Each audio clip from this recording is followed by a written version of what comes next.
এখানে দিলাম instant banana oats.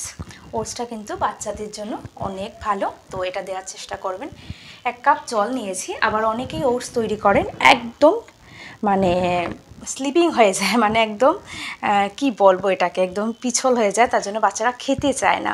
তো আমি যেভাবে বানাবো একদম মানে কিছু হবে না, এরকম খুব সুন্দর হবে, বড়রাও খেতে পারবে, বাচ্চারাও খুব খুশি হয়ে খেয়ে নেবে।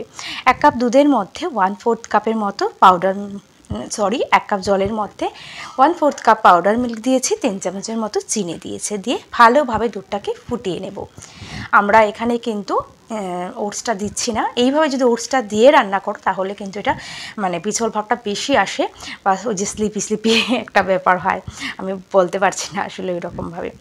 তো এবার ওটসটা নিয়ে নিচ্ছি। দেখো এটা ইনস্ট্যান্ট ওটস, বাচ্চা থেকে বড় সবাই খেতে পারো, তবে যদি যারা ডায়েট করছো তারা একদম চিনিটা স্কিপ করে যাবে। আমি যেহেতু বাচ্চাদের জন্য দেখাচ্ছি তার জন্য চিনিটা দিলাম। এখানে দুধটা নিয়ে নিয়েছি, একদম গরম দুধ। গরম দুধের মধ্যে আমি এখানে 3 বাটির মতো ওটস দিচ্ছি। আর আপনার বাচ্চা যদি একটু পাতলা খেতে চায় ওটসটা, তাহলে অবশ্যই 2 বাটির মতো দেবেন। এটা এইভাবে দিয়ে মিক্স করে এটাকে ঢেকে রেখে দেব। এইভাবে ছাড়বেন না, তাহলে কিন্তু কুক হবে না। এইভাবে ঢেকে রেখে দেবে 5 থেকে 7 মিনিট। 5 থেকে 7 তার মধ্যেই কিন্তু খুব সুন্দর কুক হয়ে যাবে, খুব সুন্দর ফুলে যাবে। তা দেখো একদম পারফেক্ট। তো এই তো একটু ঠান্ডা করে অবশ্যই এটা বক্সে ঢুকিয়ে দেবে, না হলে গরম গরম দিলে আসলে নষ্ট হয়ে যাবে। এবার বাচ্চা যে ধরনের মানে ফল খায় ওইটাই দিয়ে দেবেন। আমি এখানে ব্যানানা দিচ্ছি।